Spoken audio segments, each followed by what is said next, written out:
नमस्कार मंडळी. तर आजची आपली रेसिपी आहे दाबेलीची. तर चला रेसिपी बघूया.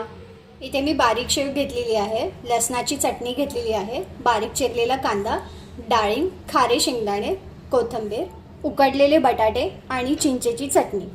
तापलेल्या तेलात मी थोडीशी हिंग टाकून घेते, हळद, दाबेली मसाला मी 2 चमचे टाकून घेणार आहे. मिक्स करायचं व्यवस्थित. मसाला नीट शिजलेला आहे. आता ह्यात मी उकडलेले बटाटे टाकणार आहे आणि ही चिंचेची चटणी आहे, थोडी थोडी करून टाकणार आहे मी. व्यवस्थित आता मिक्स करून घ्यायचं आहे. याला मीठ टाकून घेणार आहोत थोडं. इथे आपलं मिश्रण आता व्यवस्थित शिजलेलं आहे, बघू शकता तुम्ही. आता आपण गॅस बंद करून घेणार आहोत आणि याला थंड व्हायला ठेवायचं. इथे आपलं बटाट्याचं मिश्रण थंड झालेलं आहे. याच्यावरतून मी आता कांदा टाकून घेते, थोडे डाळिंब टाकून घेऊया, शेंगदाणे टाकून घेते थोडे, थोडीशी शेव, कोथिंबीर. इथे आपलं दाबेलीचं बॅटर रेडी आहे. आता आपण फिल करून घेणार आहोत पावामध्ये एक एक. पहिले मी चिंचेची चटणी लावून घेते पावाला.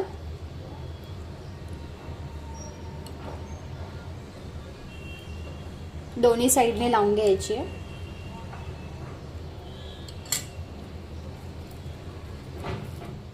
आता ही लसणाची चटणी आहे, ती लावून घेणार आहोत.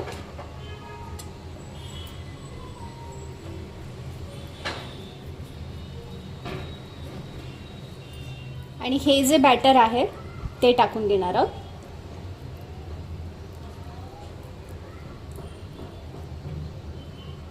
परत थोडा मी वरून कांदा टाकून घेणार आहे,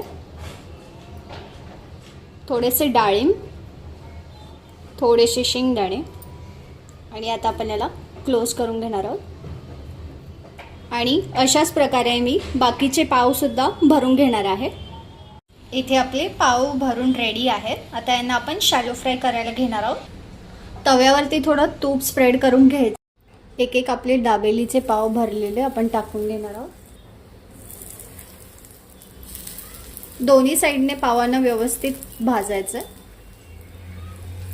पावाला आपण वरतून थोडं थोडं तूप लावून घेणार आहोत असं. आता आपण पावाला उलटवूया.